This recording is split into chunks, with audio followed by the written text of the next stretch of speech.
녹음에 휴대폰 알람 기능 때문에 녹음이 끊어져 버렸어요. 죄송합니다. 제가 이런 경우가 종종 있을 수 있는데요. 하나님의 뜻이겠지요. 예. 제가 누가복음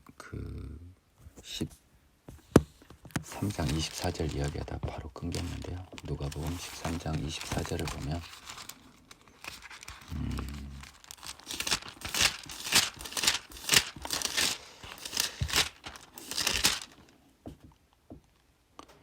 어떤 사람이 구원받는 자가 적으니까 물으니까 그들에게 이르시되 좁은 문에 들어가기를 힘쓰라라고 답하십니다.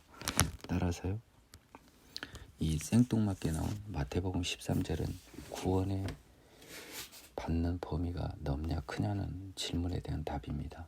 여러분은 그것을 놓치지 말아야 되고요. 또 마태는 비슷한 말에 대한 답을 6절에서 기재하고 있는 거예요. 여기서 잠깐 나누겠습니다. 구원을 받는 사람의 수는 무척 적어요. 성경은 누차 그것을 이야기합니다. 아무나 구원을 받을 수 있다고 어느 곳에서 말하는 게 없고요. 누가복음, 마태복음만 봐도 구원은 아무에게나 허락하지 않는 하나님의 은혜입니다. 여러분, 그 부분을 절대 놓치지 마실까요? 예. 그리고 나서 6절 다음에 구하고 찾고 두드리라는 게 나와요. 6절에서 구원으로 인도받는 사람이 많지 않음을 넌지시 암시하기 위하여 한 두루마리가 그 안에 들어가 있습니다. 그러면 우리는 어떻게 하여야 할까요? 구원이 그만큼 우리의 목표라면 우리는 어떻게 하여야 할까요? 7절 구하라 그리하면 너희에게 주실 것이요 찾으라 그리하면 찾아낼 것이요 문을 두드리라 그리하면 너희에게 열릴 것이니 구하는 이마다 받을 것이요 찾는 이는 찾아낼 것이요 두드리는 이에게는 열릴 것이니라. 너희 중에 누가 아들 이 떡을 달라 하는데 돌을 주며 생선을 달라 하는데 뱀을 줄 사람이 있겠느냐? 너희가 악한 자라도 좋은 것으로 자식에게 줄 알거든. 하물며 하늘에 계신 너희 아버지께서 구하는 자에게 좋은 것으로 주시지 않겠느냐? 그러므로 무엇이든지 남에게 대접을 받고자 하는 대로 너희도 남을 대접하라. 이것이 율법이요 선지자니라. 이거는요, 하나님이 어떤 뜻으로 12절을 넣고 12절의 접속사가 그러므로로 나왔는지 저는 참 궁금합니다. 하지만 구하고 찾고 문을 두드리는 것은 어떤 세상적인 것을 위한 게 아니에요. 구원의 문을 말하는 겁니다. 이것은요, 누가복음에 동일한 게 나와요. 그때 누가는 좋은 것을 성령이라고 말합니다. 따라서 여기에서의 문은요, 구원의 문입니다. 앞서 보았듯이 구원의 문에 들어가기가 쉽지 않기 때문에 우리가 그 열망이 얼마나 커야 하는지를 구하고 찾고 두드리라고 표현할 뿐입니다. 그러면 구하고 찾고 두드리는 모습을 한마디로 무엇이라고 할까요? 한 단어로 말하면 회개라고 할 것입니다. 죄인임을 알고 이것을 벗어나 하나님의 나라에 가기 위한 처절한 몸부림, 회개, 그것을 구하고 찾고 두드리라고 표현하고 있어요. 이것은 나중에 로마서에서 7장 24절 오호라 나는 곤고한 사람이로다 이 사망의 몸에서 누가 나를 건져내랴 라고 하는 상태에 도달하는 수단입니다. 7장 24절은 아직 구원을 받지 못한 성령, 생명의 성령을 받지 못한 사람의 마지막 상태예요. 7장 24절 이유는 새로운 생명의 성령을 받은 사람을 기술하고 있어요. 나중에 로마서에서 이야기할 예정이지만 먼저 궁금하신 분은 제 말을 듣고 한번 로마서 7장 8장을 유심히 보시면 구하고 찾고 문을 두드리는 모습이 7장에 나와 있으며 그에 대한 답으로 7장 25절부터 8장이 기재되어 있음을 확인할 수 있을 거예요. 열매로 그들을 알리라. 이제 여러분, 이것이 맨 마지막에 나와 있어요. 예수님은 기존의 율법을, 온전한 율법은, 더 완벽한 율법은, 하나님이 원하는 율법은 어떤 방식으로 지켜져야 하는지를 쭉 이야기하시다가요, 그것을 지키려면은 구하고 찾고 두드려 다시 태어나 성령으로 태어나야 함을 보여주고 있죠.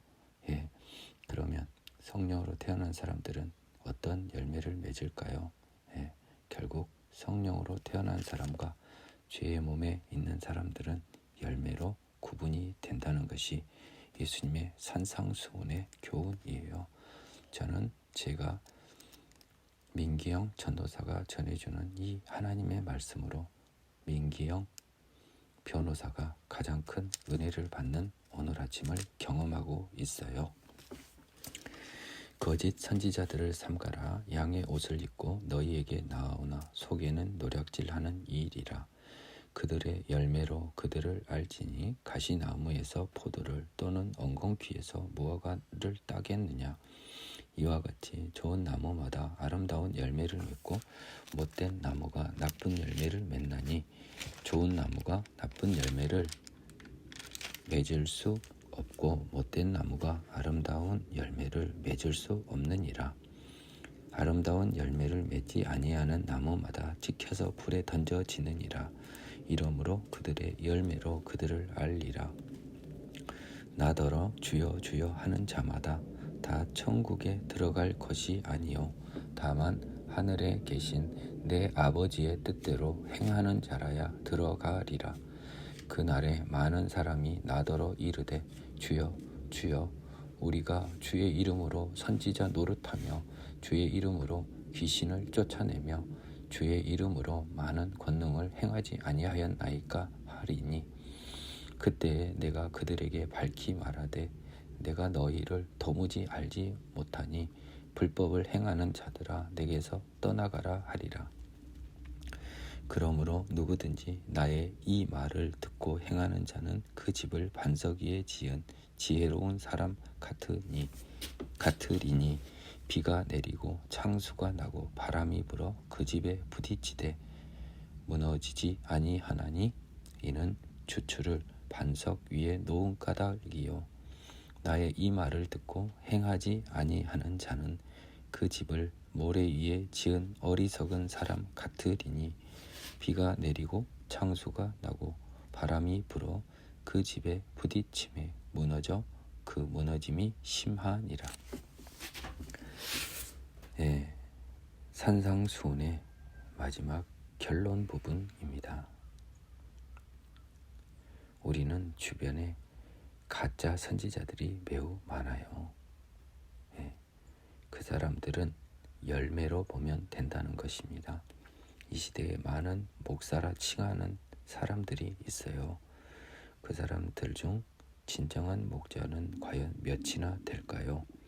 그들의 열매로 그들을 판단할 수 있을 것입니다. 18절 좋은 나무가 나쁜 열매를 못 맺고 못된 나무가 아름다운 열매를 맺을 수 없는 것은요. 이것이 하나님의 의예고 하나님의 법칙이에요. 나쁜 나무도 얼마나 좋은 열매를 맺고 싶겠어요. 좋은 것은 누구나 좋아하잖아요.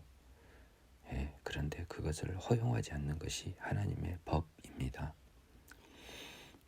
그 자들은 결국 지옥불의 심판을 면치 못할 것입니다. 21절과 22절은 오늘날의 많은 그릇된 목회자들과 그릇된 성도들의 따끔한 일침이지만 그들은 이것을 남의 이야기로 보겠지요. 자신에 대해서는 한없는 관대함으로 자기 눈에 들보를 보지 못하고 남의 눈에 티만 보이지 않는 티를 열심히 연구하다 보면 자기 눈에 들보는 관심이 없어요. 주의 이름으로 선지자 노릇함에 나아가 귀신 쫓아내며 많은 권능을 행했다고 그런 이 세상에서의 열매를 가지고 그것을 이들은 충분히 열매로, 좋은 열매로 생각하고 착각할 거예요. 하지만 예수님은, 하나님은 불법을 행하는 자들이라고 너희를 지옥불로 떨어내 버리겠다고 명백히 선언하시는 거예요. 24절은 유심히 주의 깊게 볼 필요가 있어요. 이 말에 우리가 집중해야 되는 단어는 듣고 행하는 자라는 부분도 있지만 나의 이 말 이것에 집중해야 해요. 나의 이 말이 여기서 가장 중요한 단어예요. 예수님께서 산상수훈에서 전한 진정한 복음이고요. 또 다른 말로 하면 천국이라고 해도 될 거예요. 진정한 복음의 말씀, 천국, 이렇게 해석하고 한번 볼까요? 이를 듣고 행하는 자는 진정한 복음을 따라서 행하는 자라고 해석할까요?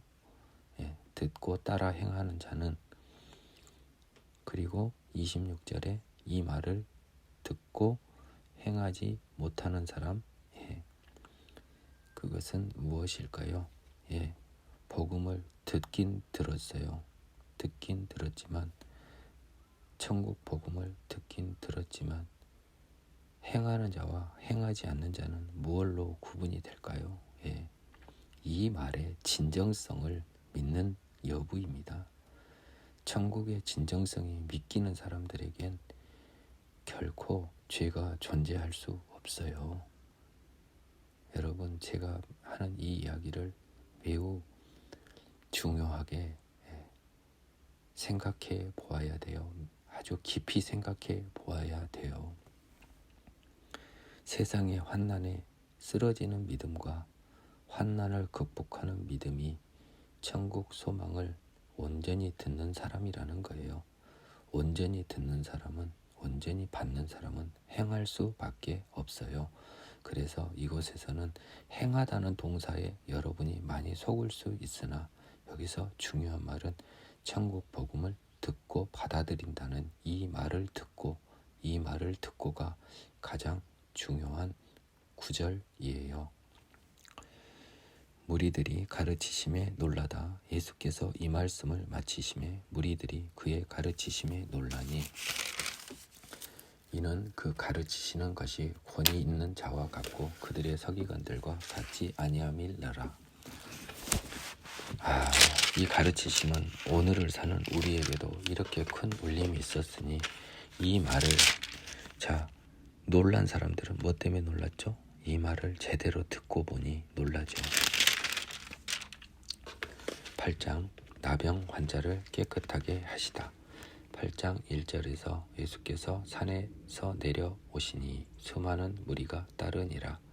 따라서 8장 1절에 따라 이전까지는 산상수훈이 계속되었던 것을 추정해 볼 수 있겠어요.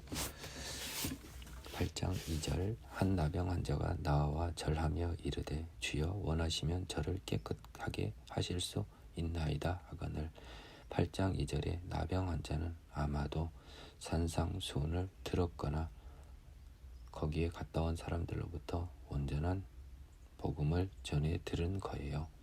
따라서 저분은 하나님의 아들이라고 생각했을 거예요. 그래서 이 나병 환자는 원하시면 자신을 깨끗하게 하실 수 있다고 고백합니다.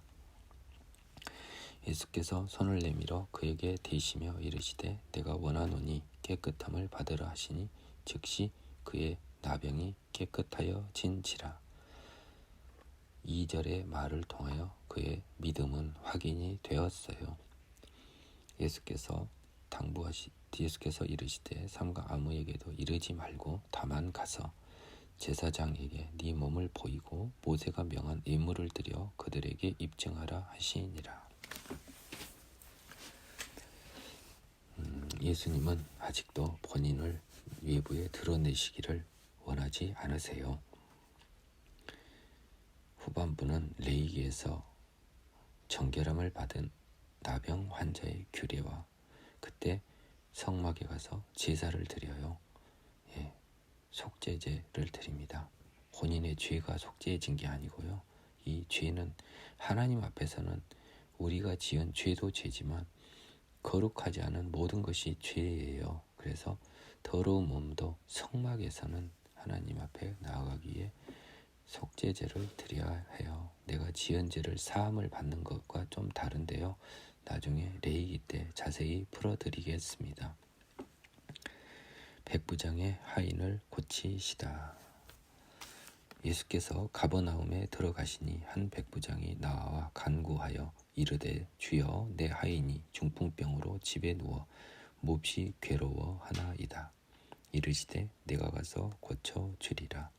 백부장이 대답하여 이르되 주여 내 집에 들어오심을 나는 감당하지 못하겠사오니 다만 말씀으로만 하옵소서. 그러면 내 하인이 낫겠사오나이다. 나도 남의 수하에 있는 사람이요 내 아래에도 군사가 있으니 이더러 가라 하면 가고 저더러 오라 하면 오고 내 종도로 이것을 하라 하면 하나이다. 예수께서 들으시고 놀랍게 여겨 따르는 자들에게 이르시되 내가 진실로 너희에게 이르노니 이스라엘 중 아무에게서도 이만한 믿음을 보지 못하였노라. 근데 또 너희에게 이르노니 동서로부터 많은 사람이 이르러 아브라함과 이삭과 야곱과 함께 천국에 앉으려니와 그 나라의 본 자손들은 바깥 어두운 데 쫓겨나 거기서 울며 이를 갈게 되리라.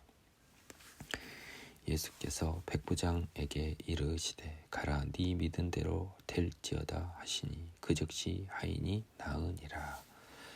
비록 알람으로 강의는 끊겼지만 원래 애시당초 목표했던 강의 범위가 여기까지고 제가 여기까지 공부를 따로 했으며 하나님께서 열어주신 부분은 여기까지이고 이제 다음 저는 항상 공부하고요. 그 공부한 것을 녹음하는 방식으로 성경을 보고 있어요. 이 다음부터는 다시 공부하고 올릴 예정입니다.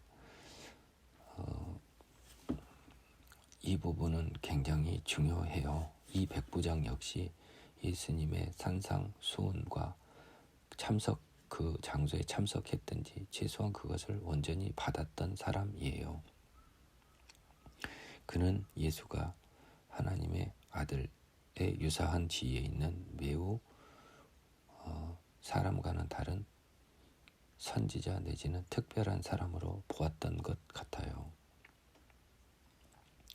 그래서 그분을 경배하고 경외하는 부분이 얼마나 큰지는 9절에서 잘 나와 있어요. 8절과 9절에 잘 나와 있어요. 예수님은 아주 놀라웠어요. 왜냐하면 이 사람은 유대인이 아니에요. 예, 백부장이라고 써놨습니다. 로마에. 그러기 때문에 이 사람은 이방인이지요. 11절 보십시오. 앞으로 세계 모든 곳으로부터 많은 사람이 이르러 아브라함, 이삭, 야곱과 함께 천국에 앉는데요.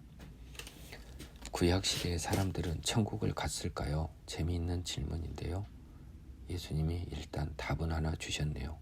아브라함, 이삭, 야곱은 천국에 갔어요. 그렇지 않습니까? 예수님이 선언해 주셨잖아요.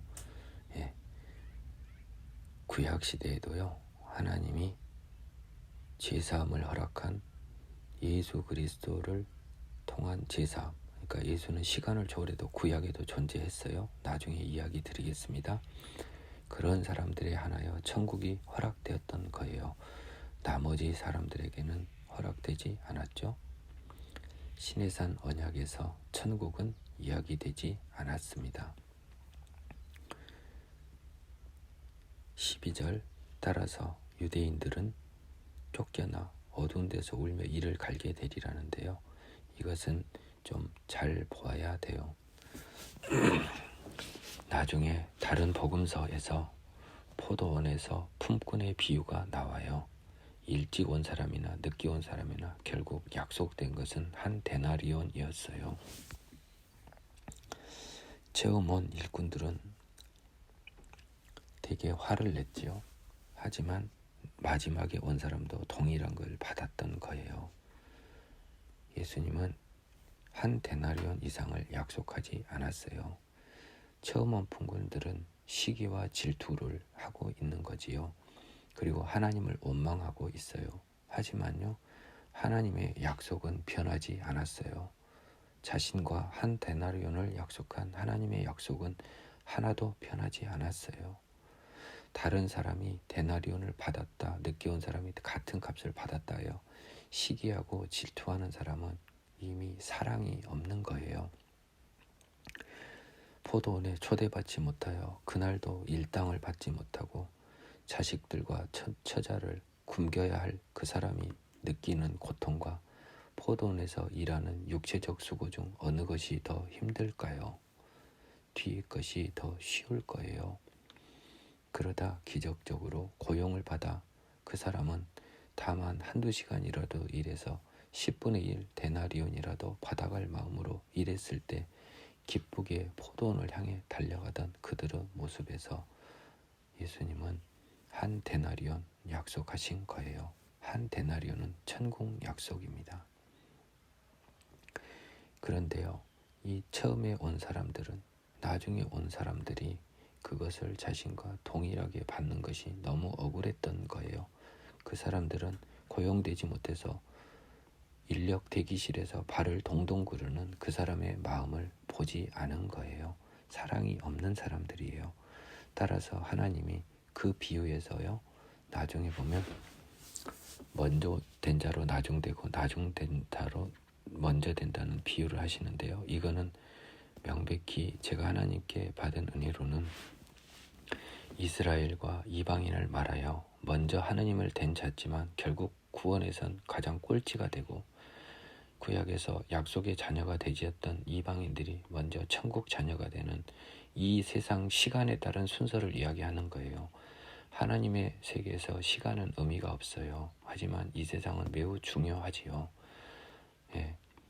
먼저 된 자 이스라엘이 나중에는 구원을 받아요. 바울 로마서 때 말씀드리겠습니다.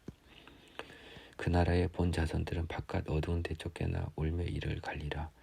이스라엘의 사람 중 예수께 돌아오지 못한 사람들은 결국은 지옥에 가는 것이에요. 하지만 언젠가 하나님은 자신이 불렀던 이스라엘 백성을 예수께 돌아가게 하는 계획이 있고 그 계획의 내용을 로마서 후반부에서 바울을 통하여 자세히 말씀해 주고 계세요. 하나님은 결코 의롭지 않은 분이 아니세요. 미리 하나 시간이 좀 여유 있어 이것을 나누고 오늘 마무리하겠습니다. 하나님이 모든 사람을 그 진노하심에 가두어 두심은 결국은 긍휼을 베풀려 하심이다라고 이야기하고 있어요. 하나님의 분리는 구약을 기준으로는 이방인이, 신약을 기준으로는 이스라엘인이 하나님이 불의하다고 여길 건덕지가 있어요. 왜 이스라엘만 백성 삼아 주셨나요? 신약에서는 왜 우리를 버리시고 이방인들에게 복음이 먼저 전해졌나요? 하지만 하나님은 그 말씀을 하시는 거예요. 내가 다 일정 기간 진노에 놔둔 이유는 결국은 긍휼을 베풀려 하신다는 거예요. 하나님은 시간에 구애받지 않죠. 긍휼의 자녀로, 비록 진노의 자녀라도 언젠가 긍휼의 자녀로 변화시켜주는 하나님의 계획에서는 그분의 분리가 없어요. 그분의 의로움과 사랑만이 존재할 뿐이에요. 받을 수 있으신 분들은 받으시기 바라며 오늘 준비한 강의는 여기까지입니다. 다음 부분 열심히 공부해서 다시 여러분과 저 자신과 함께 나누는 소중한 시간을 준비하도록 하겠습니다. 하나님께 기도하고 수업을 마무리하겠습니다.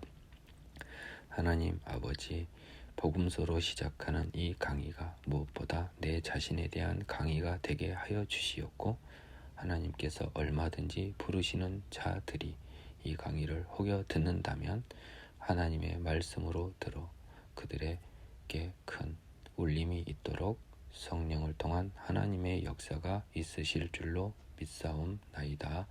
오늘도 저에게 소중한 하루 하나님을 경외하는 믿음의 자녀로서의 삶을 허락하여 주시기 바라며 언제나 함께 하시는 전능하신 하나님 아버지를 늘 경배 찬양하오며 예수님 이름으로 기도하옵나이다. 아멘. 수고하셨습니다.